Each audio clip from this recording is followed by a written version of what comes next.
사람은 무엇으로 사는가? 시몬이라는 구두 수성공은 자신의 집도 땅도 없었고 아내와 아이들을 데리고 농부의 오두막집에 살면서 구두를 만들고 고치는 일로 살아가고 있었다. 그런데 품값은 쌌지만 빵은 비쌌기 때문에 시몬이 번 돈은 먹을 것을 사는데 다 쓰였다. 시몬과 그의 아내는 겨울옷으로 양가죽 외투가 단 한 벌 있었는데 그마저도 다 낡고 해졌으며 시몬은 벌써 두 해째 새 양가죽 외투를 장만해야겠다고 생각하고 있었다. 겨울이 오기 전 시몬은 돈을 조금 모았다. 3루블 지폐는 아내의 장롱 속에 숨겨져 있었고 마을 사람들에게 빌려준 돈이 5루블 20코페이카쯤 있었다. 그래서 어느 날 아침 시몬은 양가죽 외투를 사기 위해 마을에 갈 채비를 했다. 시몬은 윗옷 위에 솜을 넣은 아내의 무명 웃옷을 입고 그 위에 자신의 천 외투를 걸쳤다. 3루블 지폐는 호주머니에 넣고 나뭇가지를 잘라 지팡이로 삼은 뒤 점심을 먹고 출발했다. 빌려주었던 5루블을 받아서 이 3루블과 합하면 겨울에 입는 양가죽 외투를 충분히 살 수 있겠지? 시몬은 생각했다. 시몬은 마을에 도착해서 한 농부의 오두막집을 방문했지만 농부는 집에 없었다. 농부의 아내는 다음 주에 돈을 갚겠다고 약속했을 뿐 돈을 갚지 않았다. 또 다른 농부를 찾았다. 그 농부는 돈이 한 푼도 없다고 맹세하면서 시몬이 수선해준 구두 고침값 20코페이카만 줄 뿐이었다. 시몬은 하는 수 없이 외상으로 양가죽 외투를 사려고 했지만 상인은 시몬을 믿으려 하지 않았다. 우선 돈을 가져오시오. 그럼 원하는 가죽을 고를 수 있을 거요. 외상값을 받아 내기가 얼마나 어려운지 잘 알지 않소. 결국 시몬이 한 일은 구두를 수선했던 값으로 20코페이카를 받고 한 농부가 가죽창을 갈아달라고 맡긴 펠트 장화 한 켤레를 받았을 뿐이었다.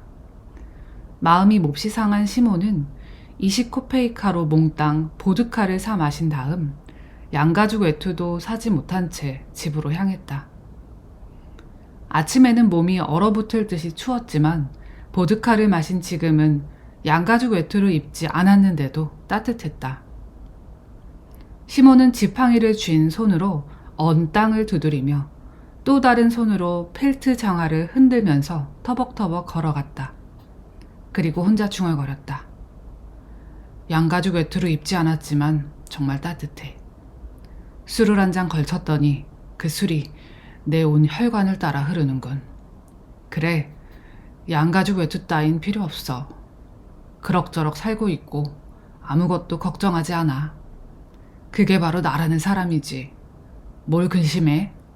난 양가죽 외투가 없어도 살 수 있어. 필요하지 않아. 물론 아내는 안달할 거야.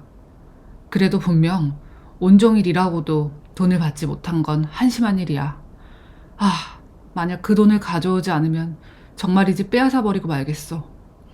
도대체 20코페이카로 내가 뭘 할 수 있지? 한 장 걸치는 게 고작이야.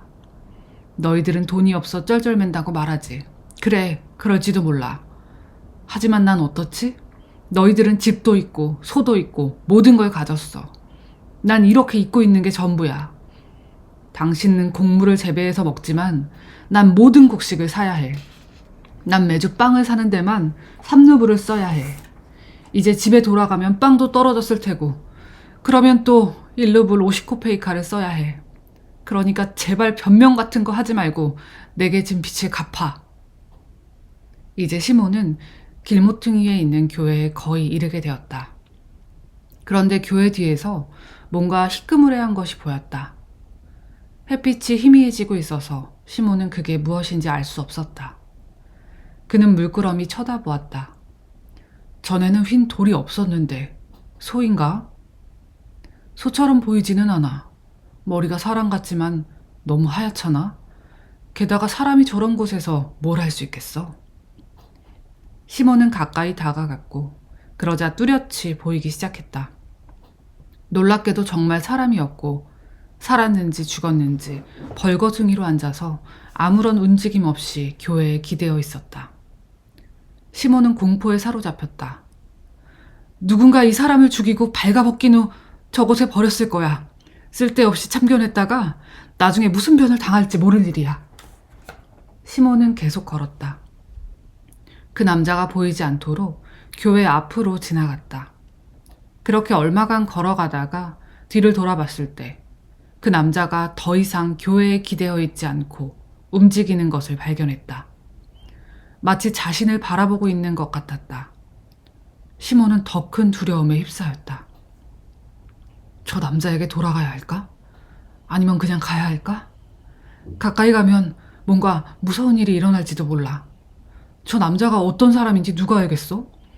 좋은 일로 여기에 온 건 아닐 거야. 내가 다가가면 벌떡 일어나서 내 목을 조를지도 몰라. 그럼 난 꼼짝없이 당해야 해. 설령 그렇지 않다고 해도 저 남자는 짐밖에 되지 않아. 벌거숭이 남자에게 내가 뭘 할 수 있겠어? 내 마지막 옷을 줄 수는 없어. 신만이 날 이곳에서 벗어나게 도와주실 거야. 시몬은 교회를 뒤로하고 걸음을 재촉했다. 하지만 갑자기 양심의 가책을 느끼며 길에 멈춰섰다. 시몬, 지금 뭐 하고 있는 거야? 시몬이 스스로에게 말했다. 저 남자는 도움을 받지 못해서 죽어가고 있는지도 몰라. 그런데 넌 두려움에 슬그머니 지나쳤어. 네가 강도를 두려워할 만큼 부자야? 아, 시몬 부끄러운 줄 알아. 그렇게 시몬은 뒤돌아섰고 남자를 향해 걸어갔다. 시몬은 그 낯선 남자에게 다가가 자세히 살펴보았다. 그가 몸에 아무 상처도 없는 건강한 젊은이라는 것과 다만 몹시 추위에 떨면서 두려움에 차 있다는 것을 알게 되었다. 젊은이는 눈을 치켜뜰 힘도 없는 것처럼 시몬을 쳐다보지도 않고 몸을 뒤로 젖힌 채 그곳에 앉아 있었다. 시몬은 좀 더 가까이 다가갔고 남자는 깨어있는 것처럼 보였다. 남자가 고개를 돌려 눈을 뜨고 시몬의 얼굴을 바라보았다. 그 한 번의 눈맞춤은 시몬으로 하여금 그 남자를 좋아하게 만들기에 충분했다. 시몬은 펠트 장화를 바닥에 던지고 띠를 풀어 장화 위에 놓은 뒤 자신의 천 외투를 벗었다. 지금은 이럴 때가 아니오. 자, 어서 이 외투를 입으시오. 시몬은 남자의 팔꿈치를 잡고 일어나도록 도왔다. 남자가 자리에서 일어나자 시몬은 그의 몸이 깨끗하고 상태가 좋으며 손발의 생김새가 아름답고 얼굴이 선하다는 것을 알게 되었다. 시몬은 남자의 어깨에 자신의 외투를 걸쳐주었지만 남자는 소매를 찾지 못했다. 시몬이 그의 팔을 소매에 넣어주었고 외투로 그의 몸을 푹 감싼 다음에 허리에 띠를 메어주었다. 심지어 시몬은 자신의 찢어진 모자를 벗어 그에게 씌웠다. 하지만 그렇게 하자 자신의 머리가 시렸다. 나는 머리가 거의 벗어졌지만 이 사람은 긴 곱슬머리야. 시몬은 다시 모자를 썼다. 발에 뭔가를 신겨주는 게 더 좋을 거야. 시몬은 남자를 앉게 한 뒤 펠트 장화를 신도록 도와주면서 말했다. 자, 이제 몸을 움직여서 따뜻하게 만들어요. 다른 문제는 나중에 해결하도록 하고 걸을 수 있겠소? 남자는 일어섰고 시몬을 다정하게 바라봤지만 한마디도 하지 않았다. 왜 말을 안 하시오? 여기에 있는 건 너무 추워요. 집에 가야 합니다. 여기 내 지팡이를 짚고 힘들면 내게 기대요. 자, 발을 내디뎌요. 남자는 걷기 시작했고 쉽게 움직였으며 뒤로 처지지도 않았다. 길을 따라 걸으면서 시몬이 물었다. 어디에서 오셨소? 이곳에 살지 않습니다. 그럴 거라 생각했소. 난 이 근방에 사는 사람들을 잘 알고 있으니까. 그런데 어쩌다가 교회 근처에 있게 된 거요? 말씀드릴 수 없습니다. 누가 당신을 학대라도 했나요? 아무도 절 학대하지 않았습니다.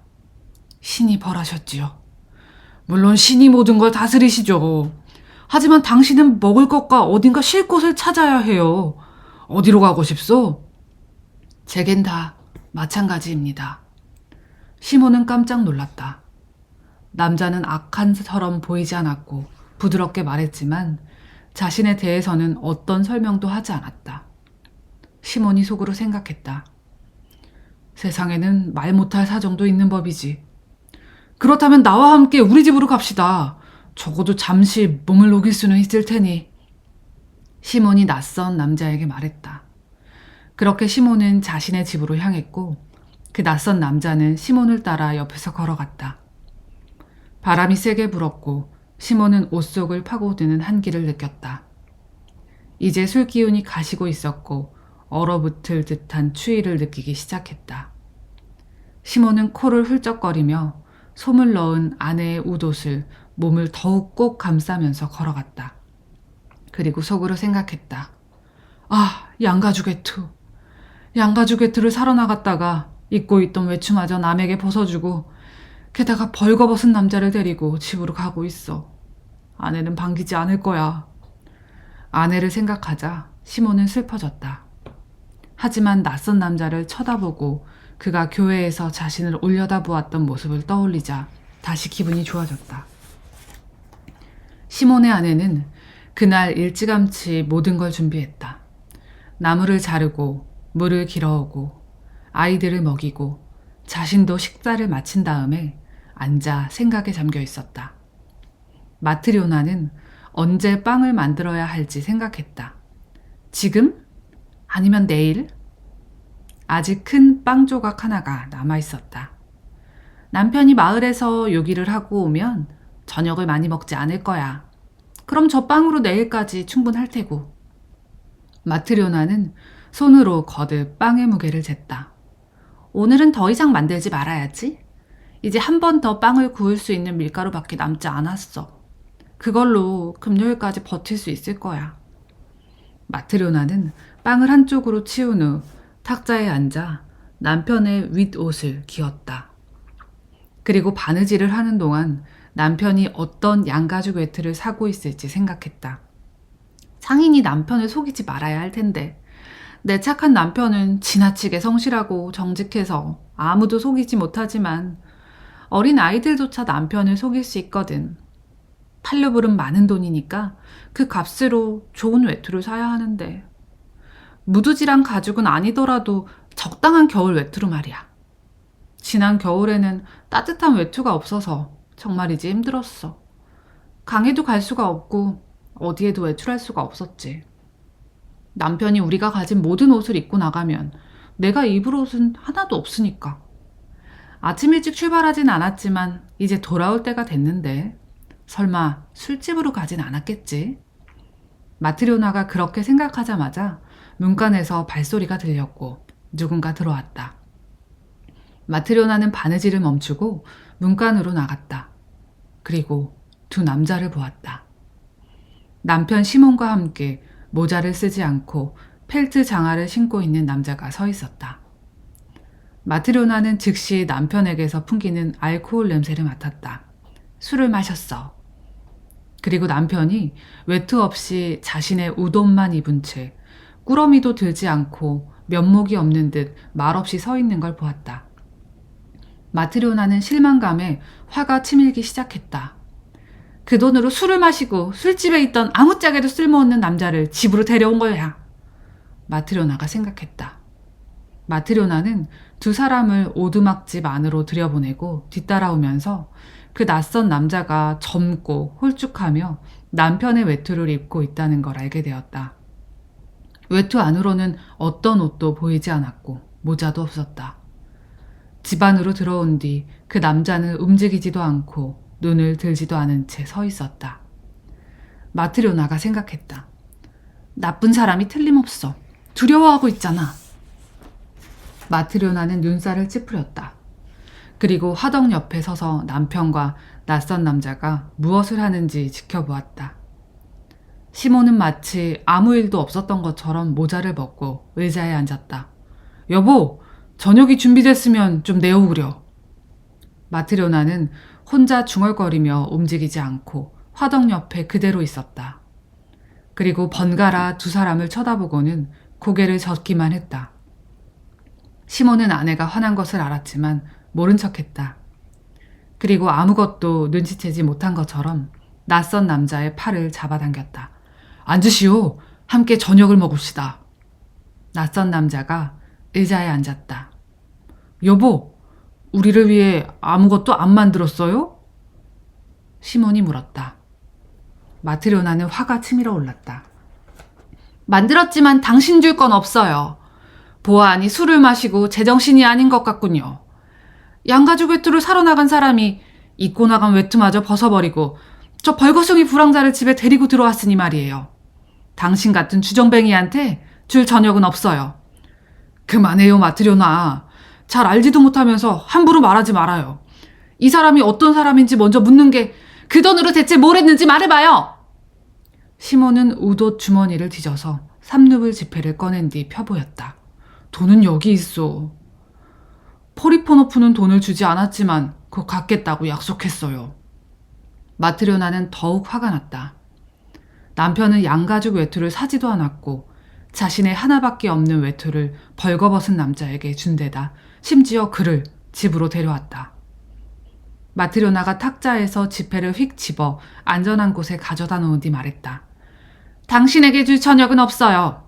우린 세상에 있는 모든 벌거벗은 불황자들을 먹일 수 없다고요. 여보, 말 조심해요. 우선 사람 말을 들어봐야 할 것 아니에요. 술 취한 바보에게 참 많은 지혜를 듣겠군요. 처음부터 당신 같은 술고래와는 결혼하고 싶지 않았어요.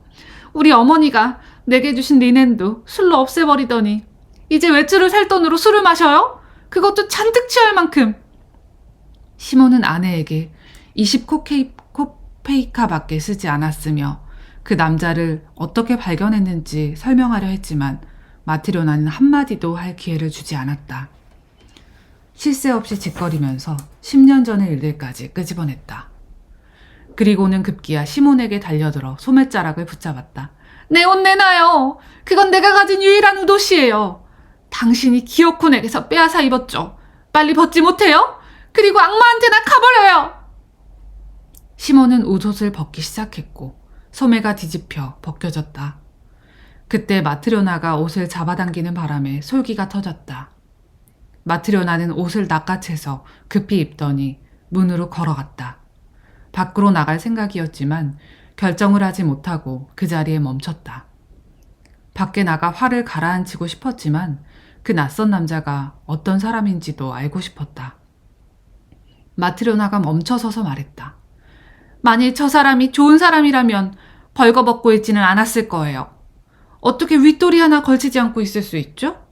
만약 믿을 만한 사람이라면 당신은 저 사람을 어디에서 만났는지 말했을 거예요. 내가 말하려는 게 바로 그거예요. 시몬이 대답했다. 교회에 다다르고 있을 때 저 남자가 실오라기 하나 걸치지 않고 꽁꽁 언 채 앉아있는 걸 보았소. 이런 날씨에는 절대 벌거벗고 그렇게 앉아있을 수가 없지. 신이 나를 저 남자에게 보내지 않았다면 저 사람은 죽었을 거예요. 내가 어떻게 해야 하겠소? 저 남자에게 무슨 일이 일어났었는지 우린 모르잖아요. 그래서 저 남자에게 옷을 입히고 여기로 데려온 거예요. 여보, 그렇게 화내지 말아요. 그건 죄를 짓는 거요. 우리 모두 언젠가 반드시 죽는다는 걸 기억하구려. 격한 말이 마트료나의 입술까지 쏟았지만 마트료나는 그 낯선 남자를 쳐다보고 침묵했다. 그는 의자 모서리에 앉아 두 손을 무릎 위에 포개고 머리를 수그린 채 조금도 움직이지 않았다. 눈은 감겨 있었고 괴로운 듯 미간이 주름져 있었다. 마트료나는 침묵했고 시몬이 말했다. 여보, 당신에겐 신의 사랑이 없어요? 마트료나는 그 말을 듣고 낯선 남자를 바라보았다. 갑자기 그를 향한 마음이 누그러졌다. 마트료나는 문간에서 발길을 돌려 화덕이 있는 곳으로 갔고 저녁을 내왔다. 탁자 위에 잔을 올려놓고 크바스를 따랐다. 그리고 나서 마지막 남은 빵을 꺼내고 칼과 숟가락을 놓았다. 어서 드세요. 마트료나가 말했다. 시몬은 낯선 남자를 탁자로 끌었다. 젊은이, 자리에 앉으시오. 시몬이 빵을 잘라 잘게 부순 뒤 스프에 넣었고 두 사람은 먹기 시작했다. 마트료나는 탁자 귀퉁이에 앉아 손으로 턱을 개고 낯선 남자를 쳐다보았다. 낯선 남자가 불쌍하게 생각되었고 그리고 좋아지기 시작했다. 그러자 곧 남자의 얼굴이 환해졌다. 미간이 더 이상 주름져 있지 않았고 그가 눈을 들어 마트료나를 보며 미소를 지었다. 저녁 식사가 끝나자 마트료나가 탁자를 치우고 낯선 남자에게 묻기 시작했다. 어디서 왔어요? 이곳에 살지 않습니다. 그런데 어쩌다가 그곳에 있게 됐죠? 말씀드릴 수가 없습니다. 강도를 만났나요? 신이 벌하셨습니다. 그래서 벌거숭이로 그곳에 누워 있었어요? 네, 벌거벗고 추위에 얼어붙어 있었지요. 시몬이 저를 보고 가엾게 여겼습니다. 자신의 외투를 벗어서 저에게 입히고 이곳에 데려왔지요. 그리고 당신은 제게 먹을 것과 마실 것을 주고 동정을 보여주었습니다. 신이 보답하실 거예요. 마트료나는 자리에서 일어났고 아까 키웠던 시몬의 낡은 윗옷을 가져와 낯선 남자에게 주었다. 그리고 바지도 한 벌 내주었다. 안에 아무것도 안 입었던데 이걸 입고 다락이든 난로가든 편한 곳에 누워요. 낯선 남자는 외투를 벗고 옷을 입은 뒤 다락에 누웠다. 마트료나는 촛불을 껐고 외투를 들고서 남편이 누워있는 난로가로 갔다. 마트료나는 외투자락으로 몸을 덮고 자리에 누웠지만 잠이 오지 않았다. 그 낯선 남자가 머릿속에서 떠나지 않았다. 그가 마지막 남은 빵을 먹었고 내일 아무 먹을 게 없다는 것도 자신이 내어준 윗옷과 바지를 생각하자 마트료나는 몹시 슬펐다. 그러나 자신을 보며 미소 짓던 모습을 떠올리자 다시 기분이 좋아졌다. 마트료나는 오래도록 깨어 있었고 시몬 역시 깨어 있다는 걸 알게 되었다. 시몬이 자신 쪽으로 외투를 끌어당겼다. 여보, 저녁에 먹은 게 마지막 빵이었어요. 아침에 구울 빵도 준비해 놓은 게 없어요. 내일 어떡하죠? 이웃에 사는 마사한테 좀 얻을 수 있을지 모르겠네요. 살아있다면 먹을 걸 찾게 될 거예요. 마트료나가 잠시 가만히 누워있다가 물었다. 좋은 사람 같은데 왜 자신이 누군지 말하지 않을까요? 이유가 있을 테죠. 여보, 응? 우리는 남을 도와주는데 왜 우리에게 뭔가를 주는 사람은 아무도 없는 거죠? 시몬은 뭐라고 말해야 할지 몰라서 다만 그만 이야기합시다 라고 말한 뒤 돌아 누워 잠을 청했다.